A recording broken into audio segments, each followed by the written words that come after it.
ও বান্দা, তোর এত টেনশন কিসের রে? আমি আল্লাহ তো তোর জন্য আছি। সুবহানাল্লাহ, আমি আছি না তোর? আরে যার কেউ নাই তাই না টেনশন করে, যার টাকা নাই সে টাকা নিয়ে টেনশন করে, যার অভিভাবক নাই সে অভিভাবক নিয়ে টেনশন করে, যার মোবাইল নাই সে মোবাইল নিয়ে টেনশন করে। আরে আমি আল্লাহ তো আছি, তো আমি আল্লাহ তো আছি যিনি ইন্নাল্লাহ আলা কুল্লি শাইইন কাদির। আমি আল্লাহ রহমান তো আছি, আমি রহিম তো আছি, আমি গফফার তো আছি, আমি সত্তার তো আছি। সুবহানাল্লাহ, আমি গফফার তো আছি, আমি রাজ্জাক তো আছি। আরে আমি থাকতে তোর টেনশন কি?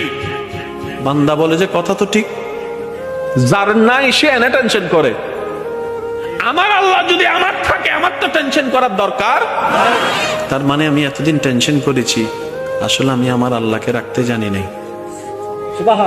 আমি আমার আল্লাহকে রাখতে জানি, আমি আমার আল্লাহকে ধরে রাখার মতো ধরে রাখতে জানি নাই, যার কারণে তো টেনশন আমাকে স্পর্শ করেছে।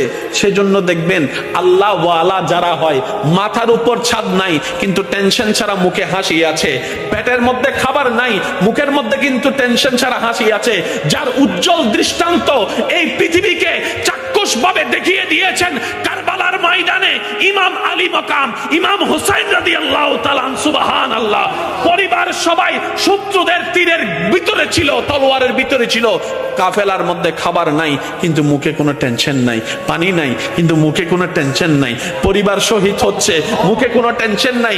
জগৎ জিজ্ঞেস করে, ও ইমাম হুসাইন, এই কঠিন মুহূর্ত আপনি এত খুশি মনে আছেন কিভাবে?